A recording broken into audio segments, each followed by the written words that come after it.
Estamos de volta? Vamos dar sequência ao nosso curso aí sobre os conceitos relacionados à internet, intranet e extranet.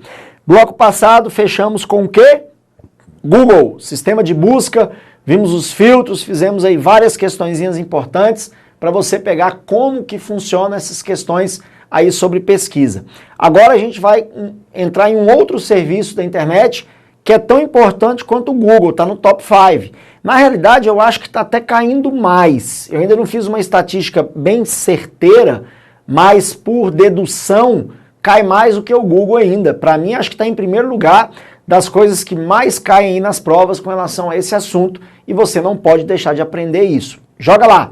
Nós vamos abrir o bloco com isso aí, aluno, ó. Vamos falar sobre a nuvem computacional, a tal da computação nas nuvens ou cloud computing. Isso não tem jeito de escapar não, você vai pegar questões sobre isso na sua prova. Então vamos lá. A nuvem computacional ou cloud computing é um modelo de computação em que dados, arquivos e aplicações residem em servidores físicos ou virtuais, acessíveis por meio de uma rede em qualquer dispositivo compatível. Basicamente, consiste em compartilhar ferramentas computacionais pela interligação dos sistemas, ao invés de ter essas ferramentas localmente, mesmo nos servidores internos. Aluno, o que ele quer dizer, né, a ideia do conceito é o seguinte: a nuvem computacional, ela se resume no seguinte: é o ato de você processar, executar e armazenar informações fora do seu computador, fora do seu ambiente local, interno. Então, se você está executando, processando ou armazenando informações na internet, usando algum servidor da rede, você está usando um conceito de nuvem computacional, tá? É fazer com que a gente fique menos dependentes dos nossos equipamentos. Já percebeu, cada dia que passa a gente está menos dependente dos nossos computadores? Tudo que eu ia fazer antigamente estava lá, armazenado na minha máquina. Hoje não. Hoje eu consigo fazer pelo celular, eu consigo fazer pelo tablet, eu consigo fazer pelo relógio. Então você já consegue hoje interligar equipamentos em rede, né? Sem necessariamente estar tudo no equipamento só. Isso é a nuvem computacional. Pega esses três termos: executar, processar e armazenar informações fora, tá, do computador local. Perfeito? Esse é o conceito, que só estranho, né? Nuvem, o cara, pô, nuvem é nuvem do céu? Não, nuvem é a internet. Nuvem são os servidores aí que você vai focar a ideia. Bacana, perfeito, ótimo. O que a gente precisa saber mais além desse conceitozinho? Os serviços de nuvem. Quais são as empresas que provêm aí serviços de nuvem computacional? Costuma cair esses nomes também. Separei para você, joga lá. Tá aí os principais nomes, ó. Temos o OneDrive, esse é o serviço da Microsoft, até falo nele na nossa aula de Windows, né? É estudado o OneDrive. Temos o Google Drive, também da Google. A Google não ia deixar de estar nesse nicho milionário, bilionário, né? Temos aí o Mega, já um serviço também raiz aí, bem das antigas. Temos o Dropbox, que você também deve conhecer. E temos aí, para quem é usuário da Apple, temos aí o iCloud, né, da Apple, também é muito famoso, muito conhecido aí para quem tem iPhone, iPad, né? Os produtos da maçã costumam utilizar o iCloud. Então você tem aí esses nomes, é importante aí saber um pouquinho deles. E também temos que saber como que funciona a nuvem na prática. Esse esqueminha eu gosto muito de usar ele para explicar como que funciona na prática. Olha só. Vamos pegar a ideia que eu tenho aqui o iCloud, como está sendo exibido aí na sua tela. E eu tenho cadastrado o iPhone, o iPad e um MacBook. Os três aparelhos cadastrados no iCloud. Se eu tirar uma foto no iPhone, eu dou segundos para essa foto aparecer no iPad e aparecer no MacBook. Tá? Se eu comprar uma música no iPad, eu dou segundos para essa música aparecer no iPhone e aparecer no MacBook. Então aqui eu tenho um conceito, aluno, ó, que eu vou escrever aí na sua tela.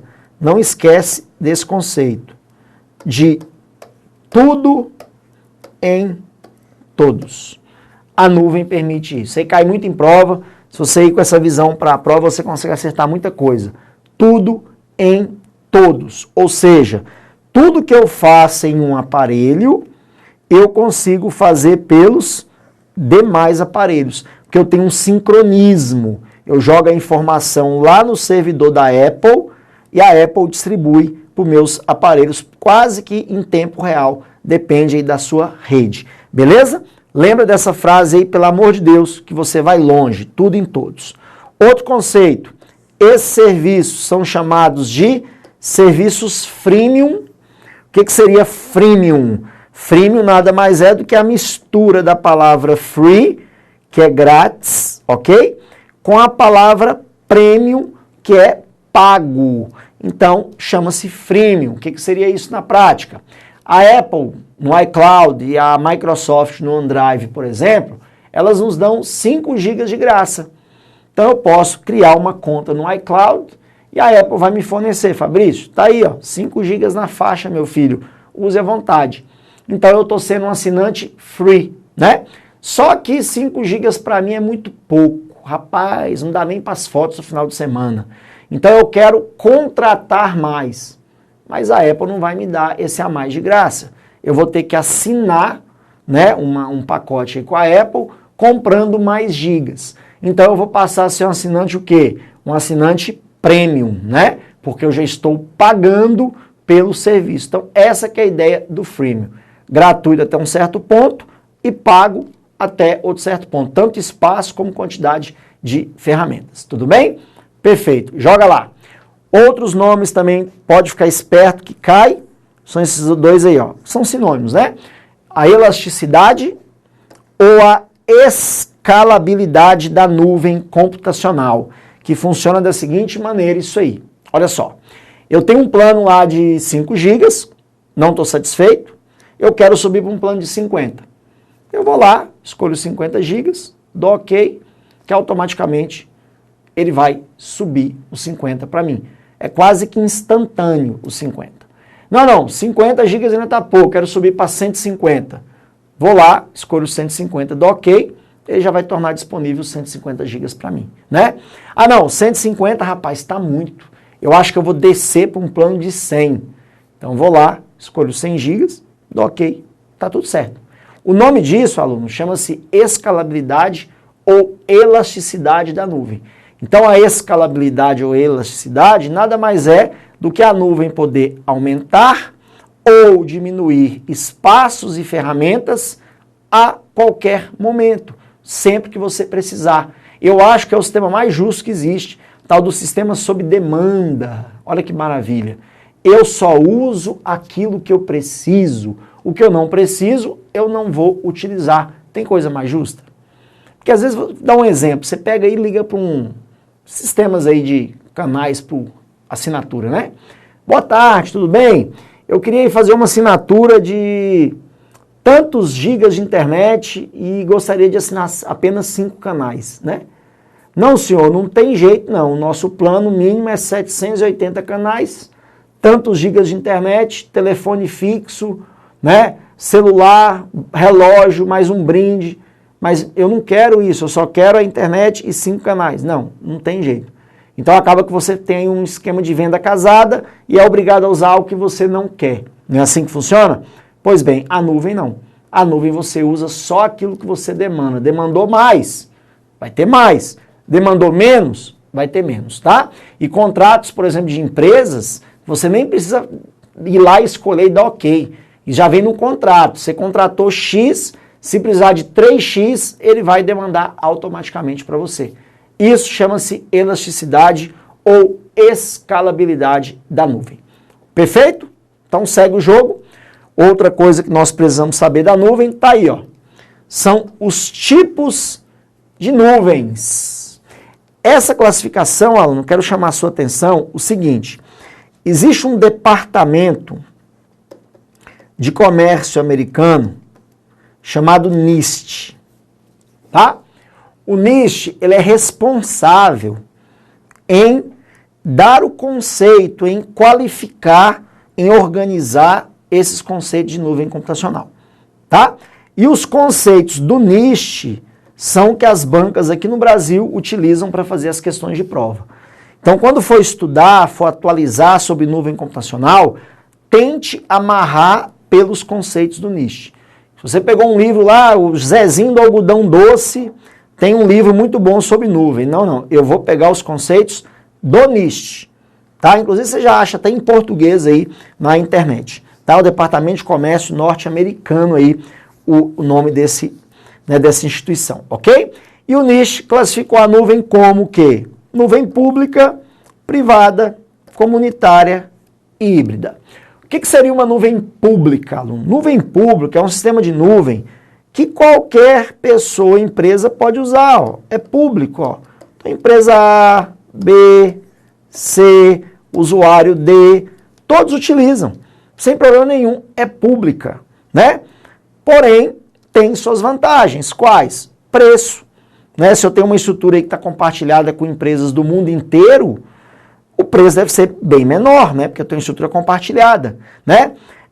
Agora tem a desvantagem. Eu não tenho uma privacidade, né? E não tenho, por exemplo, um call center exclusivo. Preciso de um atendimento, eu vou cair numa fila lá de espera de atendentes num call center. Então a nuvem pública, geralmente para empresas que demandam dados mais sigilosos, uma pressa maior de atendimento, a pública já não é interessante. Aí a empresa apela para quê? Para a nuvem privada. Nuvem privada é quando uma empresa contrata um sistema só para ela de servidor. Olha só que interessante. Então eu tenho uma empresa e eu contrato um sistema de nuvem só para atender unicamente a mim. Desvantagem, aumenta o preço com relação à pública. Né? Mas a vantagem, eu tenho um sistema exclusivo, privado, eu tenho um call center que vai atender apenas a mim. Isso é muito bom, né? Aí você pergunta, professor, mas eu não entendi. Qual a diferença de eu ter esses servidores hoje na nuvem? Né? Então não falei, vou falar sobre isso. Economia, aluno. Hoje tudo está sendo economia no planeta Terra. Então, por exemplo, uma empresa manter servidores locais é muito caro. O custo é muito alto. Primeiro que o custo dos servidores custa os olhos da cara. Esses servidores têm que ficar armazenados dentro de salas cofres, que são caríssimas de produzir. Você tem que blindar as salas.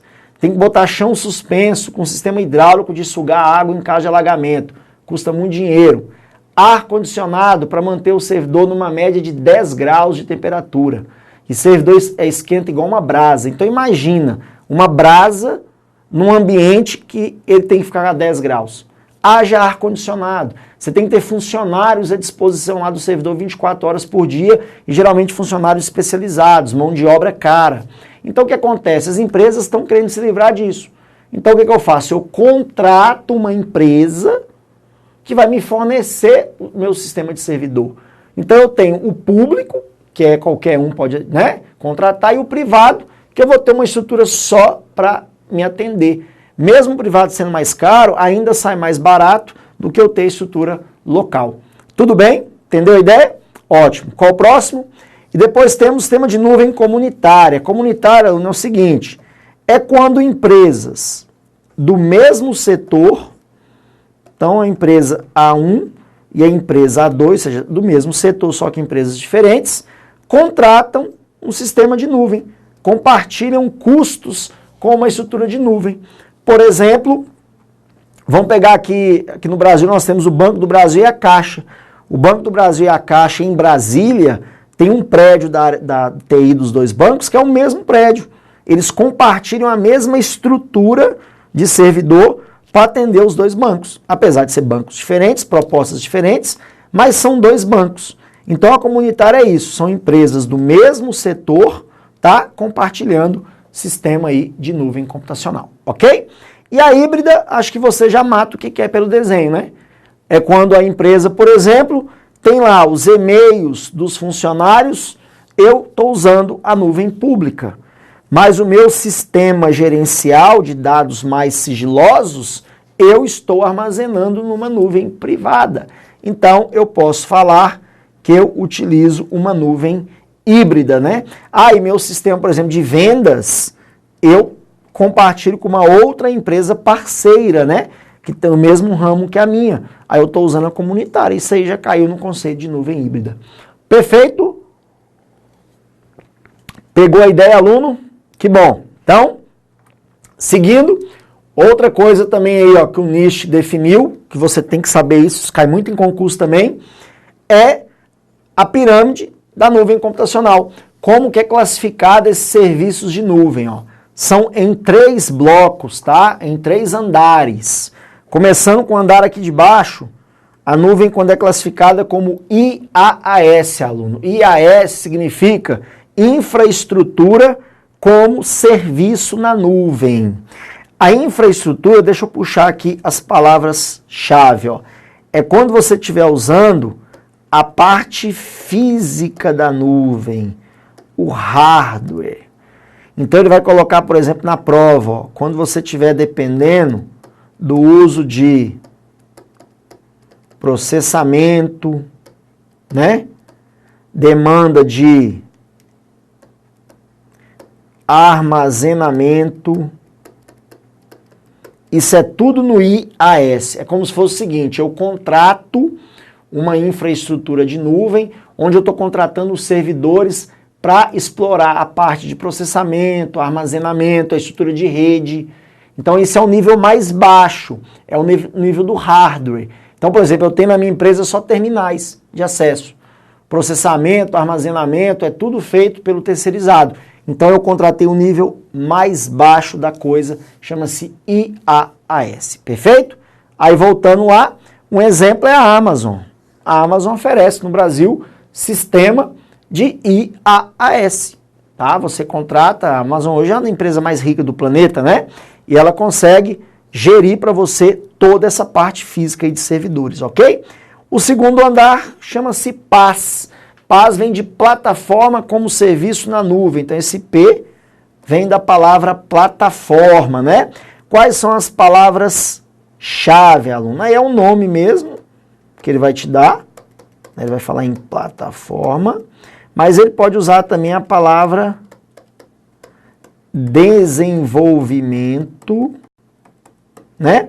A palavra teste ou a palavra gerenciamento. Então a plataforma é o seguinte, é quando eu contrato um sistema de nuvem para criar o software, desenvolver, ter como uma plataforma de desenvolvimento. De vez eu ter lá um compilador local na minha máquina para desenvolver, não, eu acesso pela nuvem. Eu contrato uma plataforma, desenvolvo, crio os projetos, tá? Só que usando demanda terceirizada, não mais local na minha máquina. Então eu caí no PaaS, a plataforma como serviço na nuvem, perfeito? Joga lá. Olha, uma muito conhecida que já caiu em prova é a Microsoft Azure, ó, da Microsoft. Você paga lá uma taxa anual para a Microsoft e você consegue aí desenvolver, programar pela nuvem. Perfeito? E o último andar aqui nós temos quem? O SaaS. SaaS vem de software como serviço na nuvem, né? Então isso aqui já seria o quê? As palavras-chave. A ideia de acessar aplicativos na nuvem, né? Os apps. Ou seja, a coisa já pronta, já feita, né? Aqui um exemplo, Gmail é um SaaS. O Gmail é um software de e-mail que nós usamos na nuvem, é um SaaS. Aqui já falamos dele hoje, ó, Google Docs. Você não digita textos, planilhas eletrônicas pela Google na nuvem, SaaS. Ó, o Office 365 da Microsoft, Word, Excel e PowerPoint na nuvem, né? Que é o Office 365, chamado também de Office Web.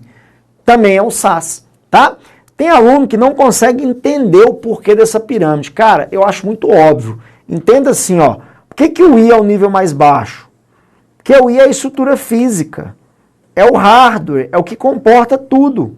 E por que o PaaS vem no meio? Porque o PaaS é o que desenvolve a coisa. Mas para eu ter o desenvolvimento, eu tenho que ter o quê? A estrutura lá embaixo, ó. Sem a estrutura eu não tenho desenvolvimento. E por que o SaaS vem lá em cima? Porque o SaaS é o produto pronto. Já é o acesso ao software pronto. Então, em cima eu tenho o produto pronto, o software, no meio eu tenho o desenvolvimento, e embaixo eu tenho a infraestrutura física. Perfeito? Pegou a ideia? Ótimo, é isso. Agora nos resta o quê? Fazer os exercícios. Vamos aí para a nossa questão de número 11. Olha lá. Ao contratar e utilizar um serviço de computação em nuvem para armazenar seus dados, o usuário perde a governança sobre esses dados, por não visualizar como eles são submetidos aos processos de backup, armazenamento e controle de segurança. E aí? Questãozinha muito boa, muito bem bolada, muita gente foi lá e meteu um ezão de todo tamanho, mas eu não vou nem perder tempo colocando um E, que eu vou colocar certo, porque essa questão não tem erro nenhum. Aí você vai descabelar aí do outro lado, professor, mas pelo amor de Deus, como é que eu não perco a governança? Perde. A treta da questão é justamente a palavra governança, aluno. A partir do momento que eu contrato um iCloud e mando meus dados para lá, quem passa a governar meus dados é a Apple, não sou mais usuário. É a Apple, ela que é responsável pelo backup, ela que é responsável pela guarda dos meus dados, está em contrato. Agora, eu não perco a edição, o gerenciamento dos dados. Se eu não perco, eu posso entrar lá e gerir meus dados. Mas a governança dos dados é a Apple que faz. É igual você receber uma herança e aplicar num banco. Quem que vai ser responsável pela governança do seu dinheiro? Não é o banco? O banco é o responsável. Você apenas jogou o dinheiro lá e ele vai se virar para te dar os juros. É isso, tá? Então, voltando, questãozinha que foi muito polêmica, mas ela não tem erro, que o usuário perde sim. Tá vendo? Ó, ele está falando, ó, por não visualizar como os dados são backup, armazenamento e controle de segurança. Eu não sei, não. Como é que a Apple guarda meus dados? Faço a menor ideia, tá? Vamos a 12. O que diferencia uma nuvem pública de uma nuvem privada é o fato de aquela é quem, aluno? Pública, ser disponibilizada gratuitamente para uso. E esta, quem que é esta? Esta é a privada, né? Ser disponibilizada sob modelo pay-per-usage, pague pelo uso. E aí? É isso, aluno? A pública é porque é gratuita e a privada é porque é paga? Não, não, não, não, não, não. As duas podem ser pagas. Porque ela é gratuita é para usuário pequeno, 5 GB. Passou disso aí, você paga, né, geralmente. Então não tem nada a ver. Público é porque é compartilhado com N empresas, podem usar o mesmo serviço. Privado é quando você tem um sistema de servidor dedicado unicamente para você. Então esse item está errado. Quando ele falar em pago e grátis, você vai lembrar da palavra freemium. Perfeito? Segue o jogo, vamos para 13. As nuvens do tipo híbridas são implementadas por organizações que possuem interesses em comum, como na área de segurança, por exemplo. E aí, híbrida é quando as organizações têm interesse comum, compartilham sistema de servidor? Não, não, não, não, não, não. Isso aí não é sistema de nuvem híbrida, isso é sistema de nuvem comunitária. Comunitária que se encaixaria perfeitamente aí, não a nuvem híbrida. Híbrida é quando você mistura pública, privada, você usa mais de uma. OK? Perfeito? Mais uma. Dentre as várias definições propostas para a computação em nuvem, uma que é aceita pelo mercado é aquela proposta pelo NIST aí, ó. Tá vendo? As bancas usam. Instituto Nacional de Padrões de Tecnologia do Departamento de Comércio Norte-Americano. De acordo com a definição do NIST, indica em qual modelo de serviço a capacidade entregue ao consumidor é o fornecimento de capacidade de processamento, armazenamento, redes e outros recursos de computação fundamentais, nos quais o consumidor é capaz de implantar e executar software arbitrário que pode incluir sistemas operacionais e aplicações. O consumidor não gerencia ou controla a infraestrutura da nuvem subjacente, mas tem um controle sobre sistemas operacionais, armazenamento e aplicativos implantados e possivelmente controle limitado de componentes de rede selecionados. Aluno, muita injeção de linguiça, né? Muita injeção de linguiça. Mas olha só onde é que está a resposta à questão. Ele quer capacidade de quê? Processamento, armazenamento, redes e outros recursos de computação. Quando ele fala nesses nomes aqui, é porque ele está o quê? Te provendo hardware, não é? Infraestrutura física. É isso, tá vendo? É traduzir a questão. Aí vamos na letra A, hardware as a plataforma. Não, isso é pegadinha. Letra B, ó, é o PaaS? Não. É o SaaS? Não.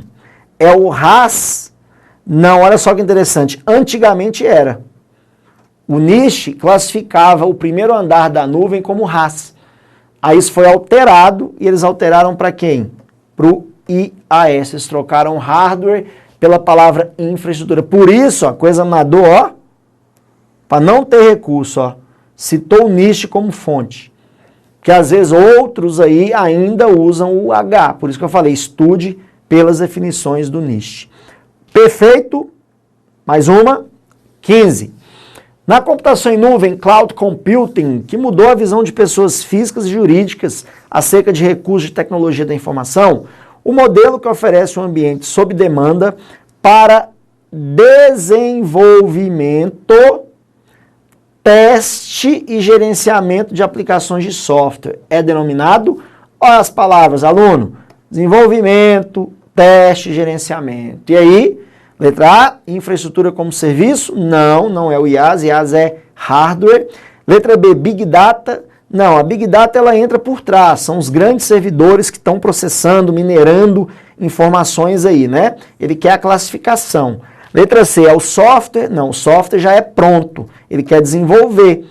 É a plataforma como serviço? PaaS? Sim, é ela, PaaS. E não é o DaaS, porque o DaaS, esse dados como serviço, entraria, por exemplo, lá no SaaS, por exemplo.